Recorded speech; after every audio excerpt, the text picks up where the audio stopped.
मित्रांनो, एवढा सुंदर हाऊस आज तुमच्यासाठी मी घेऊन आलो आहे, तोही नाशिक मधील आरटीओ कॉर्नर पासून फक्त 2 किलोमीटरच्या अंतरावरती कलानगर जवळ 2 BHK ready to move row हाऊसचा प्रोजेक्ट सुंदर अशा एलिव्हेशनसह.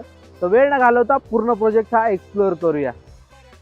ही आहे तुमची सुंदर अशी पार्किंग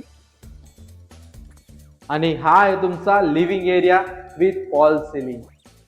इकडे आहे कॉमन वॉशरूम आणि हा आहे तुमचा L shape kitchen with dry space. चला आता वरचे रूम्स देखील बघून घेऊया. वरती आल्यानंतर आपल्याला 2 बेडरूम दिलेले आहे. इकडे आहे तुमचं कॉमन वॉशरूम आणि हा आहे तुमचा फर्स्ट बेडरूम. हा आहे तुमचा second bedroom with attach balcony. आपण जो आता हा रोज बघितला हा 1230 स्क्वेअर फीटचा असून याची price 54 lakh all inclusive negotiable price आहे. अधिक माहितीसाठी स्क्रीनवर दिलेल्या नंबरवरती कॉल करा. पुन्हा भेटूया अशाच एका नवीन प्रोजेक्ट मध्ये.